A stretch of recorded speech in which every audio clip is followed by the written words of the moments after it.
Hello everyone. कैसे हैं आप सभी लोग।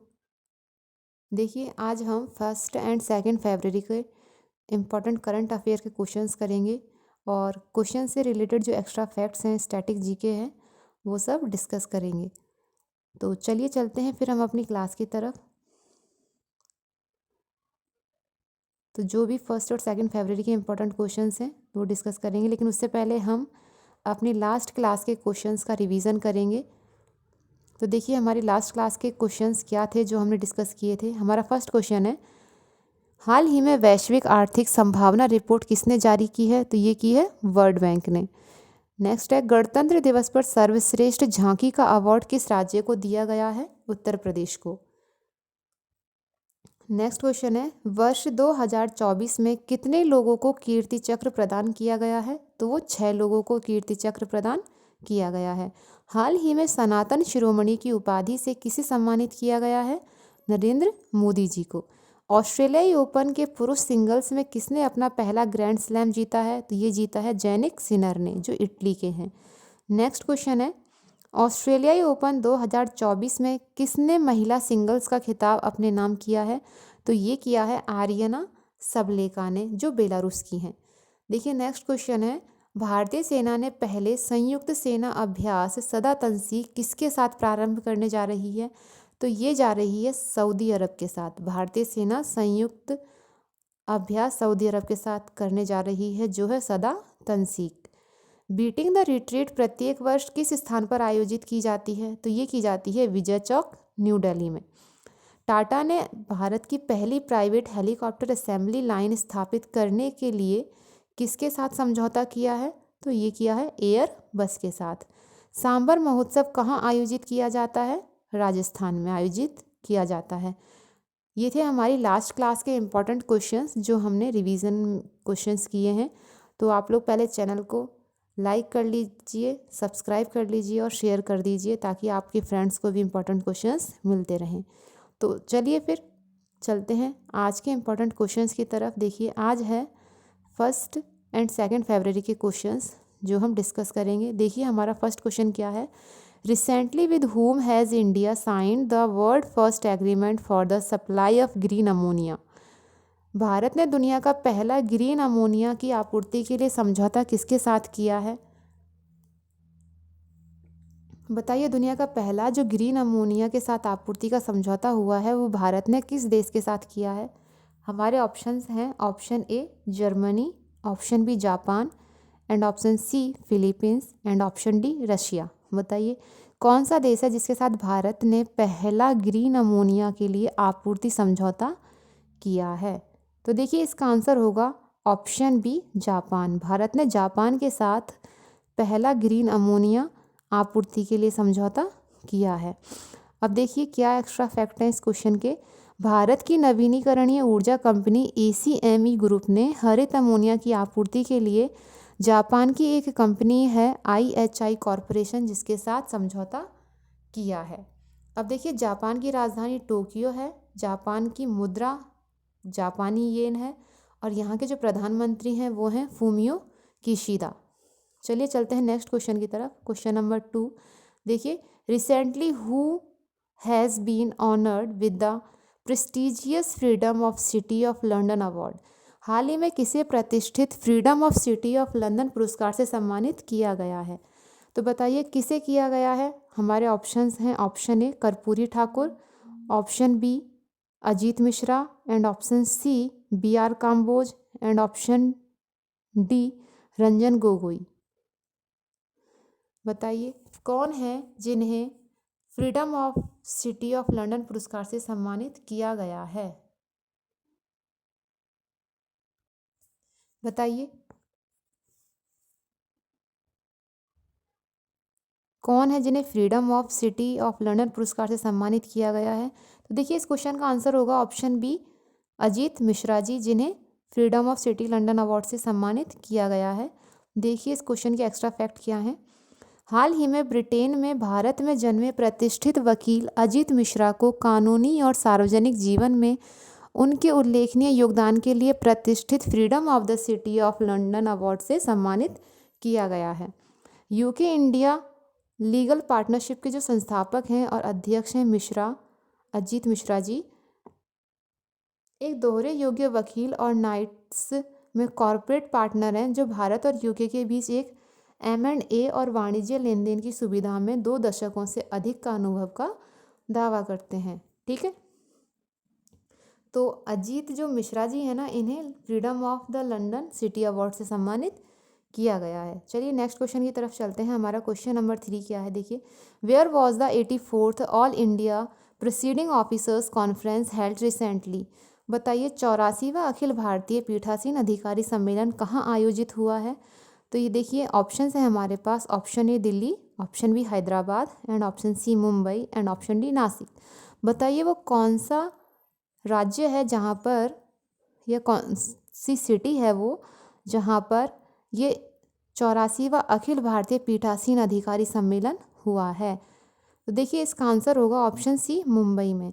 मुंबई में 84वां अखिल भारतीय पीठासीन अधिकारी सम्मेलन आयोजित हुआ है। और देखिए महाराष्ट्र के मुंबई में 84वां अखिल भारतीय पीठासीन अधिकारी सम्मेलन जो हुआ है ना, उसका उद्घाटन जो हमारे लोकसभा स्पीकर है ना ओम बिरला जी, उनके द्वारा किया गया है। ठीक है, नेक्स्ट क्वेश्चन है देखिए हमारा question number 4। Who has been recently appointed as the chairman of TRAI. TRAI के अध्यक्ष के रूप में किसे नियुक्त किया गया है। तो देखिए ट्राई के जो अध्यक्ष हैं उसके लिए ऑप्शंस क्या हैं, देखिए किसे नियुक्त किया गया है। Option A Neena Singh, option B Ratan Tata, and option C Anil Kumar Lahoti, and option D Rahul Rasgotra. बताइए इनमें से कौन है जिन्हें ट्राई के अध्यक्ष के रूप में नियुक्त किया गया है। तो देखिए इसका आंसर होगा ऑप्शन सी, अनिल कुमार लोहाटी जी को ट्राई के अध्यक्ष के रूप में नियुक्त किया गया है। देखिए अब ट्राई की फुल फॉर्म क्या होती है, telecom regulatory authority of India. अब इसका जो फॉर्मेशन है, ट्राई का फॉर्मेशन कब हुआ था, 20 फरवरी 1997 को हुआ था। और इसका हेडक्वार्टर न्यू दिल्ली में है। सेक्रेटरी हैं इसके सुनील कुमार गुप्ता जी, और इसके जो चेयरपर्सन हैं वो हैं अनिल कुमार लोहाटी, जो अभी रिसेंट में अपॉइंट हुए हैं। ठीक है, तो ये थे एक्स्ट्रा फैक्ट्स, याद रखिएगा आप लोग। और आप लोगों ने चैनल को लाइक किया है या नहीं किया, और शेयर करना मत भूलिए। चलिए चलते हैं नेक्स्ट क्वेश्चन की तरफ। देखिए क्वेश्चन नंबर 5 क्या है। Recently the Indian government announced the export of BrahMos missile in which country. बताइए भारत सरकार ने किस देश को ब्रह्मोस मिसाइल के निर्यात की घोषणा की है। तो देखिए इसके लिए ऑप्शंस होंगे हमारे। Option A Russia, option B France, and option C Japan, and option D Philippines. बताइए भारत सरकार ने किस देश को निर्यात करने के लिए ब्रह्मोस मिसाइल की घोषणा की है। तो इसके लिए आंसर होगा ऑप्शन डी फिलीपींस। जो इंडियन गवर्नमेंट है ना, उसने फिलीपींस के साथ समझौता किया है, निर्यात करने की घोषणा की है ब्रह्मोस मिसाइल के लिए। तो देखिए एक्स्ट्रा फैक्ट क्या है इस क्वेश्चन का। देखिए भारत फिलीपींस को ब्रह्मोस मिसाइल का निर्यात जल्द शुरू करेगा। और जो रक्षा अनुसंधान और विकास संगठन है ना DRDO के जो अध्यक्ष हैं डॉक्टर समीर वी कामत जी, तो उनके अनुसार फिलीपींस को ब्रह्मोस सुपरसोनिक क्रूज मिसाइल के लिए एक ग्राउंड सिस्टम का निर्यात शुरू करने के लिए पूरी तरह से तैयार है। ठीक है, तो जो भारत की जो गवर्नमेंट है वो फिलीपींस के साथ समझौता कर रही है ब्रह्मोस सुपरसोनिक क्रूज मिसाइल के लिए, जो DRDO की मदद से बनाई गई है। और जिसमें DRDO के अध्यक्ष कौन है, डॉक्टर समीर वी कामत जी। और फिलीपींस की देखिए कैपिटल है मनीला, और यहाँ की जो करेंसी है वो है पेसो। देखिए नेक्स्ट क्वेश्चन क्या है हमारा, question number 6। Which company recently launched the world's first methanol capable container ship. बताइए किस कंपनी ने दुनिया की पहली मेथनॉल सक्षम कंटेनर जहाज लॉन्च की है। बताइए किस कंपनी ने की है। और देखिए हमारे ऑप्शंस हैं इसके लिए। Option A Boeing, option B Airbus, and option C Maersk, and option D Hindustan Aeronautics Limited. बताइए इनमें से कौन सी वो कंपनी है जिसने दुनिया की पहली मेथनॉल सक्षम कंटेनर वाली जहाज लॉन्च की है। देखिए इस क्वेश्चन के लिए हमारा आंसर सही होगा ऑप्शन सी मर्सेक। मर्सेक वो कंपनी है जिसने दुनिया की पहली मेथनॉल से चलने वाली कंटेनर जहाज लॉन्च की है। अब देखिए क्या है, मरसेक ने दुनिया के पहले मेथनॉल सक्षम कंटेनर जहाज की पहली यात्रा शुरू की है और इस जहाज ने उल्सान दक्षिण कोरिया में कोपेनहेगन डेनमार्क तक की जो यात्रा की है ना, वो है 21,500 किलोमीटर की यात्रा की है। इस जहाज ने उल्सान दक्षिण कोरिया कोपेनहेगन डेनमार्क तक, उल्सान से डेनमार्क तक की जो यात्रा की है, ठीक है, मरसेक ने दुनिया का पहला मेथनॉल सक्षम कंटेनर लॉन्च किया है और उसने अपनी पहली यात्रा भी उल्सान से डेनमार्क तक कर ली है। नेक्स्ट क्वेश्चन पे चलते हैं। देखिए हमारा क्वेश्चन नंबर 7 क्या है। According to the all India survey on higher education 2021 and 2022 के लिए है ये data, which is the top state in female enrolment. बताइए उच्च शिक्षा पर अखिल भारतीय सर्वेक्षण जो 2021 और 22 के अनुसार महिला नामांकन में शीर्ष राज्य कौन सा है। ऑप्शंस है हमारे पास, option A Uttar Pradesh, option B Kerala and C Telangana and option D Maharashtra. बताइए इनमें से कौन सा स्टेट है जहाँ पर फीमेल एनरोलमेंट हायर एजुकेशन के लिए टॉप पर है। तो देखिए ऑप्शन बी केरला, केरला की जो इनरोलमेंट है ना फीमेल्स का, वो हायर एजुकेशन में टॉप रैंकिंग में है। कहाँ का, केरला का। देखिए केरल की जो कैपिटल है वो है तिरुवनंतपुरम, यहाँ के जो सीएम हैं वो हैं पिनराई विजयन एंड यहाँ के जो गवर्नर हैं वो हैं आरिफ मोहम्मद खान एंड यहाँ के जो नेशनल पार्क्स हैं वो हैं इदुक्की वन्यजीव अभयारण्य और इरविकुलम राष्ट्रीय उद्यान, ये यहाँ के फेमस नेशनल पार्क्स हैं। चलिए नेक्स्ट क्वेश्चन देखते हैं। हमारा क्वेश्चन नंबर 8 क्या है। Which 2 centuries are being merge to create the India's largest tiger reserve. Bharat का सबसे बड़ा बाघ अभयारण्य बनाने के लिए किन 2 अभयारण्यों का विलय किया जा रहा है। बताइए कौन से वो 2 अभयारण्य हैं जिनको मर्ज किया जा रहा है भारत का सबसे बड़ा टाइगर रिजर्व बनाने के लिए। बताइए कौन कौन सी वो 2 सेंचुरीज़ हैं जिन्हें मर्ज किया जा रहा है। देखिए इसके लिए ऑप्शन है हमारे पास, option A Pench sanctuary and Satpura sanctuary and option B है हमारा Naradehi sanctuary and Rani Durgavati sanctuary and option C है Bandhavgarh sanctuary and Panna sanctuary and option D है Kanha sanctuary and Bori sanctuary. बताइए इनमें से कौन सी वो 2 सेंचुरीज़ हैं जिन्हें मर्ज करके इंडिया की लार्जेस्ट टाइगर रिजर्व बनाने की घोषणा की गई है। बताइए, तो देखिए इसके लिए आंसर होगा ऑप्शन बी नौरादेही सेंचुरी और रानी दुर्गावती जो सेंचुरी है ना, इन दोनों को मर्ज करके लार्जेस्ट टाइगर रिजर्व की जो सेंचुरी है वो बनाई जा रही है। देखिए 29 जनवरी 2024 को, सॉरी ये गलत क्वेश्चन यहाँ पे आ गया, इसको स्किप कर दीजिए। देखिए क्वेश्चन नंबर 9 क्या है हमारा। क्वेश्चन नंबर 9 है which ship building organisation has received a contract for the acquisition of 14 fast patrol vessels for the Indian coast guard. देखिए किस जहाज निर्माण संगठन को भारतीय तट रक्षक बल के लिए 14 फास्ट पेट्रोल वेसल्स के अधिग्रहण का अनुबंध प्राप्त हुआ है। तो बताइए किस निर्माण कंपनी को ये प्राप्त हुआ है, किस जहाज निर्माण संगठन को ये अनुबंध प्राप्त हुआ है। इसके लिए देखिए ऑप्शन है हमारे, ऑप्शन ए है Goa shipyard limited, option B है garden research ship builders and engineers limited and option C है Mazagon dock ship builders limited and option D है कोचीन शिपयार्ड लिमिटेड। बताइए किस संगठन को यह अधिग्रहण प्राप्त हुआ है जिसने भारतीय तट रक्षक बल के साथ 14 फास्ट पेट्रोल वेसल्स के लिए अधिग्रहण अनुबंध किया है। किस जहाज निर्माण कंपनी को ये मिला है बताइए। तो देखिए इसके लिए ऑप्शन सी है ना, ये Mazagon dock ship builders limited, इसको ये प्राप्त हुआ है। ठीक है 10, देखिए हमारा क्वेश्चन नंबर 10 क्या है। Who launches first batch of Vaibhav fellowship bestowed upon 22 Indians origin scientists from across the globe. दुनिया भर के 22 भारतीय मूल के वैज्ञानिकों को दी गई वैभव फेलोशिप का पहला बैच किसने लॉन्च किया है? बताइए किसने लॉन्च किया है पहला बैच? देखिए इसके लिए ऑप्शन है हमारे पास। Option A doctor Jitendra Singh, option B Mansukh Mandaviya, and option C Anurag Thakur, and option D Narendra Modi. बताइए इनमें से कौन है जिसे वैभव फेलोशिप का पहला बैच लॉन्च किया है? जिसने, वो कौन से साइंटिस्ट हैं जिन्होंने वैभव फेलोशिप का पहला बैच लॉन्च किया है? तो देखिए इसका आंसर जो होगा हमारा option A doctor Jitendra Singh ji ने वैभव फेलोशिप का पहला बैच लॉन्च किया है, जिसमें भारतीय मूल के 22 साइंटिस्टों को शामिल किया गया है। दुनिया भर के जो 22 भारतीय मूल के जो वैज्ञानिक हैं ना, उन्हें ये फेलोशिप का पहला बैच लॉन्च किया है, इन सबको मिला करके। चलिए नेक्स्ट क्वेश्चन की तरफ चलते हैं हम।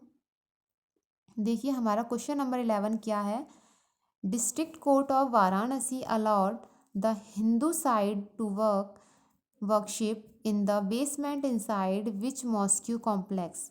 वाराणसी के किस जिला अदालत ने किस मस्जिद परिसर के तहत जो तहखाना है ना, वहाँ पर हिंदू पक्ष को पूजा करने की इजाज़त दे दी है? अभी आप लोगों को पता है ना कि जो वाराणसी है वहाँ पर एक कितना बड़ा इश्यू चल रहा है एक मस्जिद में, जहाँ पर जो मस्जिद के जो पिलर्स हैं ना, वहाँ पर हिंदू मंदिर का अवशेष पाए गए हैं। तो उसी को जो वहाँ का सुप्रीम कोर्ट है ना, तो उसने वहाँ परमिशन दी है कि अब हिंदू लोग जो हैं, जो उस मस्जिद के तय खाने में जा कर के हिंदू लोग पूजा कर सकते हैं। तो जो पटना की अदालत है उसने ये मंजूरी दे दी है। तो देखिए वो कौन सी मस्जिद है जिसके परिसर में हिंदू पक्ष के लोगों को पूजा करने की इजाज़त दी है? तो इसके लिए ऑप्शन है हमारे पास। ऑप्शन ए है ज्ञानवापी मस्जिद, ऑप्शन बी बाबरी मस्जिद, एंड ऑप्शन सी ईरानी मस्जिद, एंड ऑप्शन डी इनमें से कोई नहीं। बताइए क्या हो, कौन सी मस्जिद है वो जहाँ पर हिंदू पक्ष के लोगों को पूजा करने की इजाज़त दे दी गई है? तो देखिए इसके लिए हमारा आंसर होगा ऑप्शन ए, वो जो ज्ञानवापी मस्जिद है ना, वहाँ पर हिंदू लोगों को पूजा करने की इजाज़त दे दी गई है। चलिए चलते हैं नेक्स्ट क्वेश्चन की तरफ। देखिए हमारा क्वेश्चन नंबर 12 क्या है? Who was chosen as the leader of JMM legislature party for the post of new CM of Jharkhand. बताइए झारखंड के नए मुख्यमंत्री पद के लिए JMM विधायक दल ने किस नेता को चुना है? झारखंड के नए मुख्यमंत्री पद के लिए किस नेता को चुना गया है? इसके लिए देखिए हमारे ऑप्शंस हैं। ऑप्शन ए है शिव सोरेन, ऑप्शन बी है Alamgir, and option C Kalpana Soren, and option D Champai Soren. बताइए कौन से वो नेता हैं जिन्हें झारखंड के मुख्यमंत्री के लिए चुना गया है? झारखंड के मुख्यमंत्री कौन बने हैं? तो देखिए इसके लिए आंसर होगा ऑप्शन डी चंपई सोरेन। चंपई सोरेन जी जो हैं वो झारखंड के नए मुख्यमंत्री पद के लिए चुने गए हैं, जो JMM विधायक दल के नेता हैं। ठीक है, नेक्स्ट क्वेश्चन है देखिए, who became the new king of Malaysia for a 5-year term. बताइए 5 वर्ष के कार्यकाल के लिए कौन से जो मलेशिया के जो नए राजा बने हैं, कौन है वो इनमें से? बताइए 5 वर्ष के कार्यकाल के लिए मलेशिया के नए राजा कौन बने हैं? ऑप्शन ए है Sultan Ibrahim Iskandar, option B Anwar Ibrahim, and option C Johari Abdul, and option D Abdul Khan. बताइए कौन है इनमें से जो मलेशिया के नए राजा अपॉइंट हुए हैं या बनाए गए हैं या जिन्हें चुना गया है? बताइए। तो इसके लिए आंसर ए जो हमारा ऑप्शन है वो सही होगा। इसका आंसर होगा option A, Sultan Ibrahim Iskander जी को मलेशिया के नए राजा चुना गया है। ठीक है, अब देखिए इसके एक्स्ट्रा फैक्ट क्या है। मलेशिया एक संवैधानिक राजतंत्र है जिसमें एक अनूठी व्यवस्था है, और यहाँ सर्दियों पुराने इस्लामी राजघराने के नेतृत्व वाले 9 मलेशियाई राज्यों के जो शासकों के बीच हर 5 साल में सिंहासन बदलने की जो परंपरा है वो आज भी बरकरार है। जो अभी सिंहासन किसको मिला है? जो इब्राहिम जी है ना, उन्हें मिला है। ठीक है। ये राजघराना एक सम्मेलन करके नए राजा का चुनाव करता है।